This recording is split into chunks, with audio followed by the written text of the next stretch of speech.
A very warm welcome to you all in my YouTube channel DPS Tutorial Classes. This is Divya and you are at the right place if you want to know about the physics of class 9th. If you like this video then please hit the bell icon and subscribe to my YouTube channel.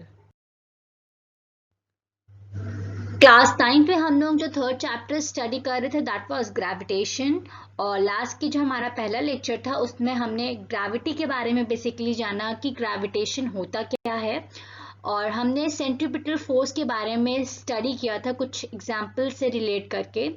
आज का जो basically हमारा class है उसमें हम दो important topics पढ़ेंगे जो अपने में ही इम्पोर्टेंस रखते हैं। पहला जो हमारा है that is the Kepler's law of planetary motion और सेकंड जो हमारा है वो इनवर्स स्क्वायर लॉ है। ये दोनों ही चीजें हमें आगे जाके यूजफुल रहेंगी। Universal law of gravitational formula जब हम कैलकुलेट करेंगे तो ये दोनों ही टॉपिक्स अपने में ही एक इम्पोर्टेंस है। तो आइए चलते हैं इन टॉपिक को स्टडी करते हैं ब्रीफ में।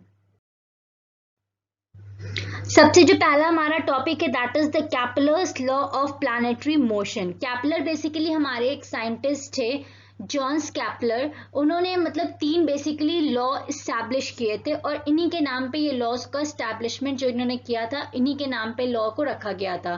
That is Kepler's law of planetary motion. इन्होंने जो मोशन ऑफ द प्लैनेट्स है उसको गवर्न किया था, उसके बारे में स्टडी किया था और तीन बेसिकली लॉज जो थे उनको डिराइव किया था। वैसे जो इन्होंने लॉज डिराइव किया था वो मतलब पूरी तरीके से प्रॉपर नहीं थे, तो न्यूटन ने आगे उसमें इनकी लॉ के मतलब मदद लेके उनकी हेल्प लेके आगे जो हमारा ग्रेविटेशनल फोर्स के जो हमारा फॉर्मूला निकलता है उसको मतलब कैलकुलेट करने के लिए जो न्यूटन थे हमारे उन्होंने इन तीनों लॉज की हेल्प ली थी, तो आगे जाके उसको एक मतलब प्रॉपर उसमें शेप आउट किया था। तो जो हमारे जॉन्स कैपलर्स थे इन्होंने एस्टैब्लिश किया था three laws which governs the motion of the planet. Planet के जो मोशन होता है उसको किस तरीके से गवर्न किया था करते हैं इसके बारे में उन्होंने बेसिकली स्टडी किया था, बेसिकली बताया था। These are known as the Kepler's law of planetary motion. और इन तीनों जो बेसिकली लॉज हैं, अगर आपसे कोई पूछे कैपलर्स के कितने लॉज है तो बेसिकली कैपलर्स ने तीन लॉज दिए थे। इन तीनों ही लॉ के बारे में हम स्टडी करेंगे। जो सबसे पहला लॉ है that is the Kepler's first law. Kepler's first law basically ये कहता है कि the planets moves in the elliptical orbit around the sun. Sun के अराउंड जो प्लैनेट्स होते हैं वो हमारे एक एलिप्टिकल ऑर्बिट पे मूव करते हैं with the sun as one of the two foci of the elliptical orbit. और इस ऑर्बिट के एक फोकस पॉइंट पे हमारा सन एग्जिस्ट करता है और इस लॉ को हम क्या कहते हैं, लॉ ऑफ ऑर्बिट्स कहते हैं। ये कैपलर्स का फर्स्ट लॉ था। कैपलर्स का फर्स्ट लॉ बेसिकली हमारा यही कहता है कि जो हमारे सारे प्लैनेट्स होते हैं वो सन के अराउंड मूव करते हैं एक इलिप्टिकल ऑर्बिट की पाथ में, इसीलिए इसको लॉ ऑफ ऑर्बिट्स भी कहा जाता है। ये हमारा कैपलर्स का फर्स्ट लॉ है।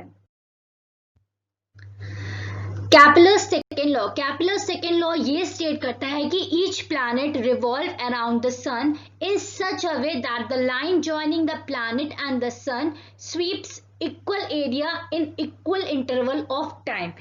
इसमें बेसिकली ये कहने का ये मतलब है कि जो हमारा सन है वो यहाँ पे एग्जिस्ट करता है, इसके चारों ओर मतलब इलिप्टिकल ऑर्बिट में प्लैनेट्स मूव करते हैं।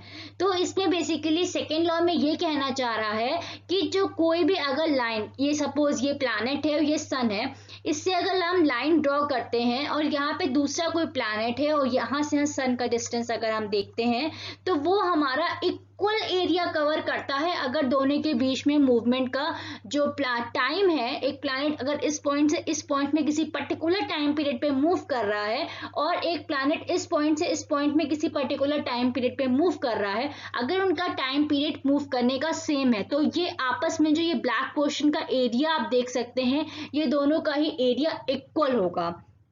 इस पॉइंट को देखते हैं, ये पॉइंट अच्छे से इसके बाद आपको क्लियर हो जाएगा।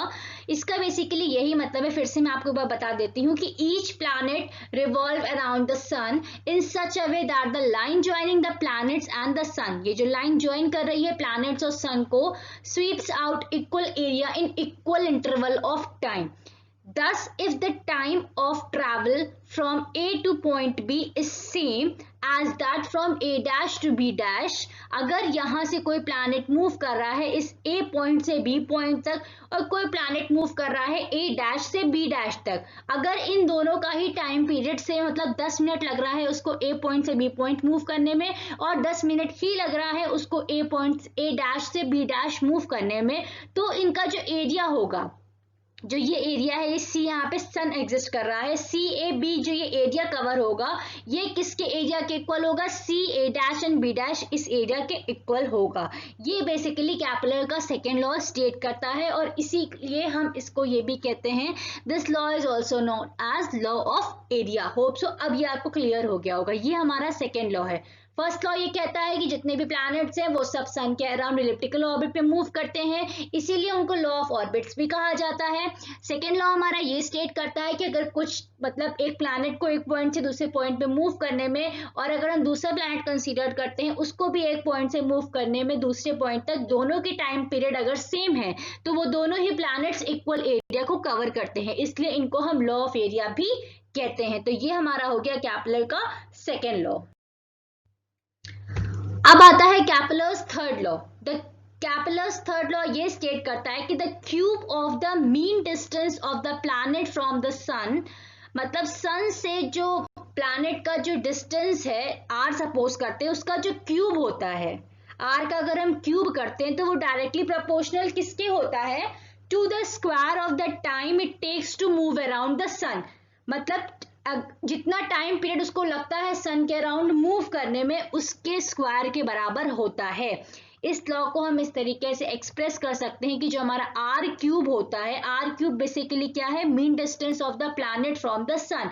प्लैनेट से सन की जो दूरी होती है वो हमारा आर होता है, उसका जो हमारा क्यूब होता है वो हमारा डायरेक्टली प्रोपोर्शनल किसके होता है, टी स्क्वायर के, जहाँ पे टी जो हमारा है वो time period of the planet है। मींस कितना टाइम पीरियड लग रहा है प्लैनेट को सन के अराउंड पूरा एक चक्कर लगाने में, वो हमारा टी होता है टाइम पीरियड। तो ये हमारा आर क्यूब जो हो जाता है वो डायरेक्टली प्रोपोर्शनल होता है टी स्क्वायर के। तो यहाँ अगर हम प्रोपोर्शनैलिटी का साइन रिमूव करते हैं तो ये हमारा इक्वल टू क्या आ जाएगा, कांस्टेंट आ जाएगा। फिर ये कांस्टेंट अगर हम टी स्क्वायर को नीचे लेके आते हैं तो हमारा जो आर क्यूब हो जाएगा अपॉन टी क्यूब हो जाएगा, ये हमारा क्या हो जाएगा, कांस्टेंट हो जाएगा। और इस लॉ को हम लॉ ऑफ पीरियड्स भी कहते हैं। तो ये हमारा हो गया कैपलर्स के तीन लॉ। हमने जो इसमें ये तीसरे लॉ में ये जो प्रूफ निकाला है ये हमारा इनवर्स स्क्वायर लॉ में आगे जाके हेल्पफुल रहेगा। तो ये हमारे हो गए बेसिकली कैपलर्स के तीन लॉज। इनसे अब कंक्लूजन क्या निकलता है कि दो the Kepler's gave the law of planetary motion but he could not give the theory to explain the motion of the planet.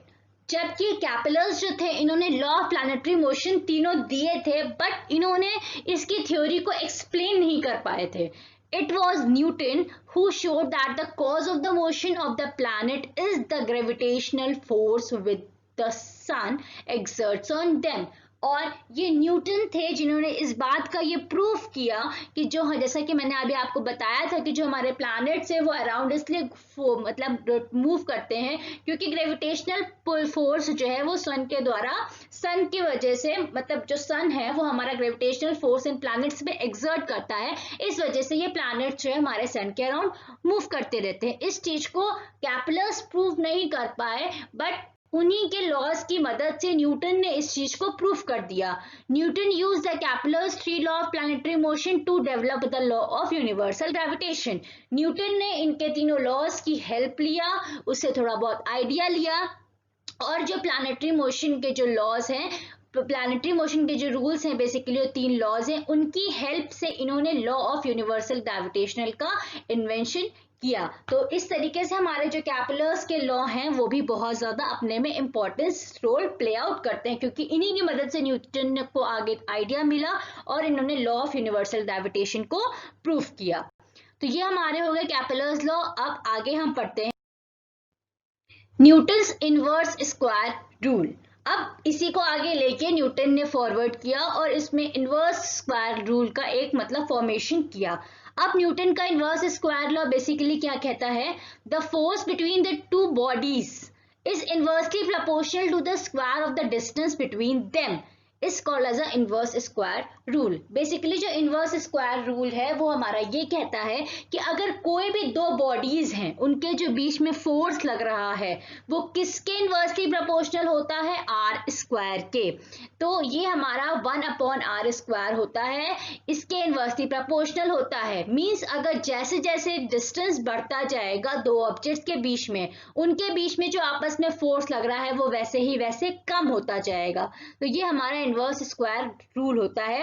इसी को अब आगे हम प्रूफ करते हैं। तो इसमें हम कंसीडर करते हैं a planet of mass m moving with the velocity v। कोई हम प्लैनेट कंसीडर करते हैं जिसका मास m है, वो v वेलोसिटी से मूव कर रही है around the sun in the circular orbit, जिसका रेडियस जो है हमारा r है। तो उस केस में जो centripetal force towards the centre की तरफ एक्ट करेगा उसे हम किससे देंगे, F is equals to mv²/r। ये हमारा एक फॉर्मूला होता है कि जो हमारा फोर्स लग रहा है वो हमारा क्या होगा, mv²/r होगा, जहां पे m हमारा मास ऑफ द प्लैनेट है, v² जो हमारा है वो वेलोसिटी, किस वेलोसिटी से मूव कर रहा है, और r जो हमारा है वो उसके बीच में कितना डिस्टेंस है, कितना रेडियस है, वो हमारा डिफाइन कर रहा है। The mass m of the given planet is constant. अब हमने मास को कंसीडर कर लिया कांस्टेंट है, तो उसकी जगह प्रोपोर्शनैलिटी साइन लग जाएगा, ठीक, क्योंकि जब प्रोपोर्शनैलिटी साइन हटेगा तभी इक्वल टू m लगेगा ना। तो हमने m को तो कांस्टेंट सपोज कर लिया है, तो यहाँ भी प्रोपोर्शनैलिटी साइन आ जाएगा, तो ये v²/r हो जाएगा। अब if the planet takes time t to complete 1 revolution. अब जैसे कि मैंने आपको बताया था कि एक टाइम पीरियड में प्लैनेट जो है वो हमारा मूव करता है, कैपलर्स लॉ में चीज बताई थी, तो वो उतना मूव करने के लिए डिस्टेंस एक तरह से कितना हो रहा है, उसका 2πr हो रहा है क्योंकि सर्कुलर है, ठीक है। 2πr और टाइम पीरियड हमारा कितना लग रहा है, t लग रहा है। तो उस केस में वेलोसिटी क्या हो जाएगा, डिस्टेंस अपॉन टाइम हो जाएगा, डिस्टेंस हमारा 2πr है अपॉन t हो जाएगा। यहाँ पे हमारा 2π जो है उसको हम ऐसा कांस्टेंट सपोज कर लेते हैं, तो यहाँ से इक्वल टू 2π हटेगा और प्रोपोर्शनैलिटी का साइन लग जाएगा, तो v हमारा हो जाएगा वो डायरेक्टली प्रोपोर्शनल हो जाएगा r/t के हो जाएगा। After that now taking the square on both the side. अब हम उसी इक्वेशन में दोनों साइड स्क्वायर करते हैं, तो हमारा क्या हो जाएगा, v² is directly proportional to r² upon t²। अब हम इस इक्वेशन में क्या करते हैं, ऊपर और नीचे दोनों ही साइड में हम इसको r से मल्टीप्लाई कर देते हैं, तो ऊपर हमारा क्या बन जाएगा, r³ हो जाएगा, t² इंटू 1/r हो जाएगा। अगर हम ऊपर और नीचे दोनों साइड ही मल्टीप्लाई करते हैं r से, तो ये हमारा क्या हो जाएगा, r² का यहाँ पे r³ हो जाएगा अपॉन t² अपॉन r हो जाएगा। अब हमारा जो फैक्टर है r³ अपॉन t², ये हमने कांस्टेंट प्रूफ किया था कहाँ पे, कैपलर्स थर्ड लॉ में, जो मैंने अभी आपको बताया था कि उसमें जो ये हमारा कैपलर्स का जो थर्ड लॉ निकल के आया है r³ upon t² as a constant, ये हमारा इनवर्स लॉ में यूज होगा। तो यहाँ पे अब इसका यूज आता है कि ये हमारा क्या है, एक कांस्टेंट टर्म है, तो हमारा v² क्या हो जाएगा, डायरेक्टली प्रोपोर्शनल हो जाएगा 1/r के। अब हम 1/r की जगह यहाँ पे by putting 1/r in place of v², हम जो ये वाला रिलेशन हमने सेकंड पॉइंट में अपने कैलकुलेट किया था, जो f हमारा है वो डायरेक्टली प्रोपोर्शनल, हमने f is equals to mv²/r आपको बताया था, इक्वल टू और m हटा के हमने प्रोपोर्शनैलिटी साइन लगाया था, तो v²/r आ गया था। अब हम यहाँ पे 1/r की जगह क्या लिख सकते हैं, मतलब v² की जगह क्या लिख सकते हैं, 1/r। तो यहाँ पे v² की जगह हम क्या लिख सकते हैं, 1/r लिख सकते हैं। तो ये क्या हो जाएगा, f is directly proportional to 1/r into r। ये क्या हो जाएगा, f is directly proportional to 1/r²। तो ये हमारा जो इनवर्स स्क्वायर लॉ है, ये चीज हमारा प्रूव हो जाता है, जो हमने अभी आपको स्टार्टिंग में बताया था कि जितना ही हमारा रेडियस बढ़ता जाएगा, फोर्स हमारा दोनों बॉडीज के बीच में उतना ही कम हो जाएगा।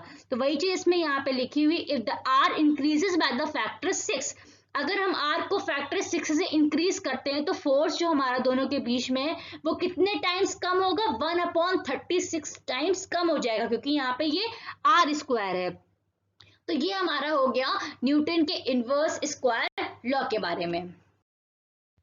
तो आज की क्लास में बस हमारा इतना ही था। आज की क्लास में हमने दो बहुत ही इंपॉर्टेंट टॉपिक्स कवर किए हैं, अपने कैपिलर्स लॉ के बारे में जाना और इनवर्स स्क्वायर लॉ के बारे में जाना। तो होप सो आपको आज की क्लास में जो भी चीजें डिस्कस की गई हैं बहुत अच्छे से क्लियर हो गई होंगी। इन केस अगर इस टॉपिक से रिलेटेड आपको कुछ भी डाउट्स है तो आप मुझे कमेंट बॉक्स में अपने डाउट्स को पूछ सकते हैं, मैं उसका प्रॉपर आपको आंसर दूंगी, आपको पूरी तरीके से सेटिस्फाई करूंगी। एंड अगर आपको ये वीडियो पसंद आया तो आप लाइक भी कर सकते हैं। Thank you for watching this video and keep supporting.